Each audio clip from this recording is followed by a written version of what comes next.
Welcome to my channel, where there are interesting and equally sensational stories. Listen to today's story. Well, this has officially been the longest and hardest week of my life. After my wife came home to talk for the second time after the affair, and the first time we both had time to think about it on our own. I have spoken to close friends and family, a handful of counselors over the phone, and a large portion of you guys on the subreddit. I have had a lot to think about, and so has she. Her job keeping her away from home turned out to be a good thing for us both. She arrived yesterday morning, and we talked things through. A few people recommended that I record the conversation. Most people were concerned that she would try and pull something to trigger allegations against me. Others said to do it so I could use it as evidence against her and report her to her higher-ups in the military. Having an affair is a terrible decision on her part, and I may not know her as much as I would have liked to believe, but I knew she wouldn't do something like that. I did it anyways just in case, but more importantly, I did it for myself so I could revisit her answers if I needed to, which is exactly what I did this morning. In my original post, it started with what she had told me. I asked her as many questions as I could have mastered in that time of shock and weakness. I felt like I didn't have all of the facts, and the more questions I asked her via text message, one question would be answered, but another would pop up in its place. I had a list of talking points and questions written down in my phone, so I wouldn't forget to ask them. It was beneficial to wait to talk things out in person. We decided to both say what we had to say one at a time and agreed that I should go first. The first thing I wanted her to do was to recall a story again from start to finish. Both so I could compare it to what she had already told me and she would have a chance to tell me anything she might have left out. Her story didn't change much if at all. For those of you who didn't read my first post or those that have read it, I'll summarize it in its entirety, and as according to the real timeline. After all was said and done. No more speculation. Recap start. My wife is a pretty small woman, and we both acknowledge she has a bit of a Napoleon complex. Additionally, it's apparently pretty common in the army for people to wrestle each other when they get drunk. Horseplay kind of thing. She is stationed about an hour and a half away from where we live, so they put her up in a hotel. On a Monday night, she and a group of other soldiers went out bar hopping together. Once everyone was drunk and the night was over, everyone went back to their hotel rooms for the night. However, they continued to talk in a group chat. My wife happened to mention that she was watching a certain show. Some time later, one of the guys in the chat knocked on her door with beer in hand. She had still been drinking the beer she already had in the room as well. She let him in, and they both continued to drink and watch the show together. After about 2 or 3 episodes, one of them, we both assumed it was her, wanted to wrestle. At some point, he kissed her and she didn't shut it down. One thing led to another. She said somewhere along the way, he asked her if she was okay. And she said, yes. After the deed was done, they passed out. The next morning, Tuesday, she woke up and kicked him out. She went to one of her higher-ups and talked about it. They both agreed that because it was consensual, that they would completely forget about it, like nothing ever happened. She came home that Friday after her work week was over and told me about it. Recap finished. Here are some of the questions I asked her and her responses. I'm paraphrasing here and remembering things as best as I can. I'm not convinced that alcohol was the only motivation. It's just the gasoline of the fire. Without the fire, the gasoline does nothing. You're probably right. She and I both agreed this was likely the case, and it will be apparent later on. Can you see what it looks like from his perspective? He shows up your hotel room alone with beer. You both keep drinking. You start to wrestle. He kisses you. You don't stop him. She said maybe she was being naive. This was someone she has known for a while, but not very well. She had respect for him and thought he could be trusted. Do you have romantic feelings for him? No. Do you regret our marriage? No. Are you ever going to reconsider making an official report to the military? No. Her reasoning here mostly boiled down to 2 main reasons. First, it would endanger her position within the military. She could be disciplined in any number of ways, cut wages, losing rank, dishonorable discharge, etc. Her second reason was that if word did get out and she was to remain in the military, it would essentially paint a giant target on her back as being the easy girl. Even if she completely regretted this and never went out drinking again, you can bet anything that 80% of the other guys would be knocking on her door every night for a chance. Even if I made a report, she said she would adamantly deny anything. Why did you even decide to tell me? You could have kept the whole thing a secret, and I would have never known. Because I wanted you to know. The military strongly urged me to tell my husband a thing because it would only complicate things. On top of that, the guilt would eat her up on the inside. At one point, months before this, she says she felt trapped because she has gone all the time and relies on me to take care of the house, pets, finances, etc. Do you still feel trapped? That might be part of it. Yes. Afterwards, she told me what was on her mind and asked me a few questions as well. We both have issues with communication and have talked about it in the past.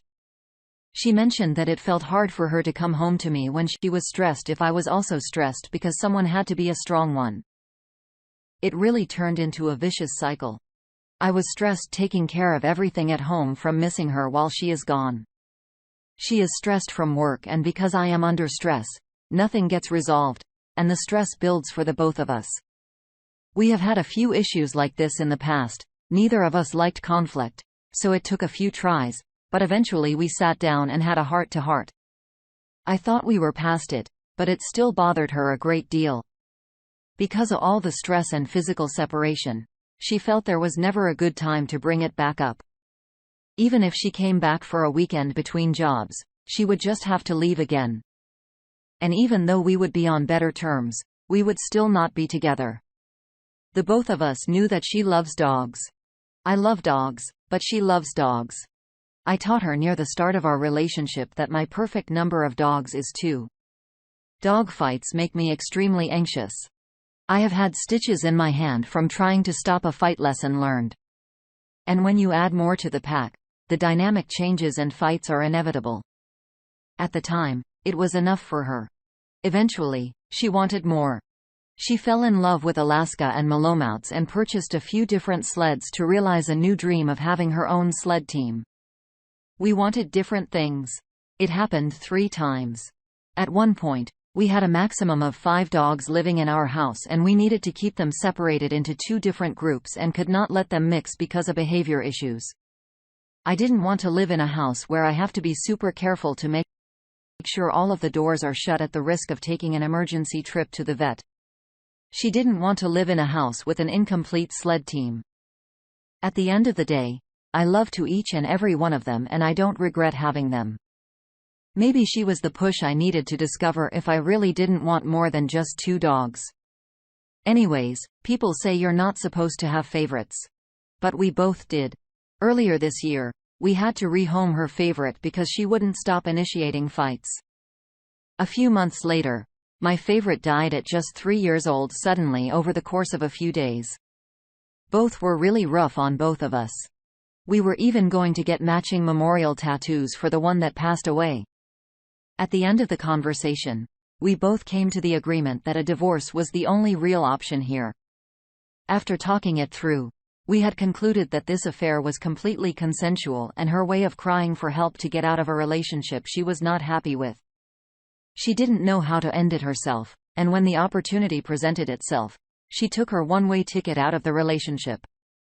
However, we agreed that the way she handled it was neither the right nor the appropriate thing to do. The relationship should have ended when the thought first entered her mind due to the lack of communication, whether either of us realized it at the time or not. The affair doesn't fix anything. But it did put things into an extreme perspective for the both of us. She made it very clear that she was the villain in this situation, and she handled things poorly.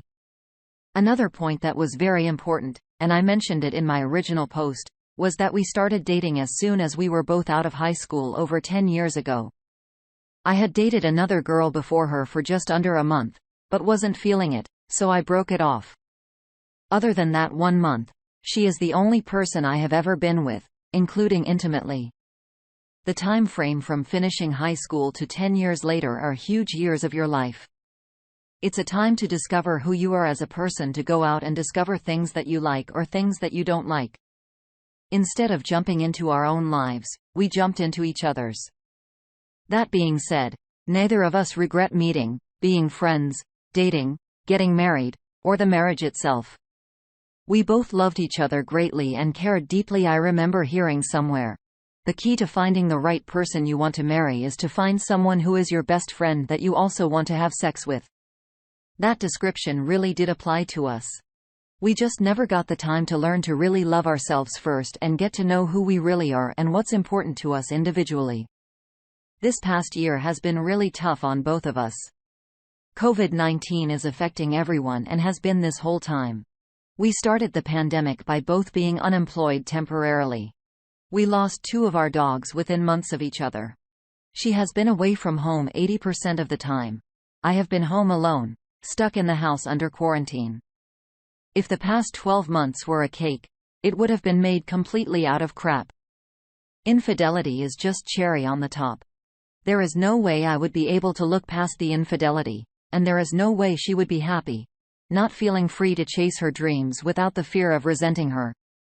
She always felt like she was dragging me along with whatever she wanted to do, and resentment was inevitable if it continued much longer. We both felt like she was making large life decisions that I wasn't sure if I wanted or not. That's not sustainable for either of us. So the plan now is that she has already rehomed the latest dog we were fostering and has planned for a friend to come move her 200-plus gallon fish tank out of our dining room. She said I can have everything. The house, the cars, the other 2 dogs. I don't need 2 cars, so I said she can have 1. As far as the dogs, I'm undecided on what to do with the remaining 2. She's making decent money now that she is active duty and has the chance to save up for an apartment of her own whenever her deployment ends. Because of the size of our dogs, 80 pounds is the lightest. It would be extremely difficult to have her take the remaining 2 dogs with her, or even just 1. They can stay at the house with me indefinitely. At this point, I have been home alone with them for so long that nothing much will change. I'm not sure if I want to keep them or not because of 2 reasons. First, it's more responsibility for me. One of her civilian jobs was a dog groomer, so she took care of that side of things: baths, nail clippings, brushing their teeth, etc. We even have a full dog washing station in her basement. I know this sounds trivial, but imagine you were divorced by professional chef. Wouldn't you think about them every time you made a meal yourself? The second reason I'm not sure if I would want to keep them is because it might still remind me of the 2 of us. I love these dogs to bits, but I feel like I would all too often find myself saying, "our dogs" instead of "my dogs," if you catch my drift. Arrangements have been made for both of our remaining dogs in the case that I don't want to keep either or both. There is no time crunch or rush to make a decision on my part. This is weighing heavily on my mind at the moment, and in my opinion, is the most important thing to think about. We have at least 3 potential homes for both dogs lined up already who are all eager to adopt them at the drop of a hat. As far as reporting her to her higher command, I have no plans of doing so. It feels like our marriage has run its course, and we are both hurt greatly. I wish her no additional harm. I don't want to ruin her life. She may have ruined our lives together, but she may have saved them individually. Not only that, but there are really only 3 possible outcomes if I made a complaint. Keep in mind, I'm the only person with a motive to call it in. So no matter which outcome, she would always know it was me. 1. Nothing happens. They don't investigate and the situation is the same. 2. She gets a slap on the wrist and everything becomes public. However, now everyone views her as a human target for easy sex. I don't want to put her at any more risk. I'm serious though, really thinking about this one. Would you be able to sleep at night if you knew you are putting anyone at a higher risk for being sexually assaulted for any reason? 3. She gets kicked out of the military with a dishonorable discharge and has to couch surf indefinitely while having a permanent black mark on her record almost to the equivalency of a felony. Most of the people here were very helpful. I have had long response chains with some of you, and a few others even reached out over chat and have spent nearly entire days talking things through. For that, I am truly grateful. While most of you were saying something to the effect of, "She has been cheating on you this whole deployment, check her phone records. She's a piece of trash. Throw her away." I get it. I really do. Most people here are talking through their own life experiences. Every relationship is different, and that's an understatement. As an umbrella statement, those thoughts and mentalities are true. However, from my perspective, this is a case that both of us don't know how to communicate to such a degree that one makes a split-second decision that ultimately causes a great deal of harm, consciously, or otherwise. Do I think my wife was a great person? Yes. Do I think she made a mistake? Yes. Do I think things could have ended things better without unnecessary trauma? Yes. Is my life turned upside down? Yes. If I ruined to the rest of her life, would I feel even worse? Yes. Did we try our best to save the marriage? Yes. Was it enough? No. Overall, I feel better. It's almost bittersweet. I'm sad and upset that the marriage is over, but I truly want what's best for the both of us. I wasn't necessarily unhappy, but maybe I was lying to myself. I really don't know at this point. We both agreed that this was the appropriate time to break things off. I have heard the best thing to do is to focus on me getting to know myself and following any interest I have, which I plan on doing. It's going to be tough to get out there again because of my real lack of dating experience, and with the pandemic on top of it. Even though I have been living alone for so much of our relationship, now I am actually alone and I feel terrified, hopeful but terrified.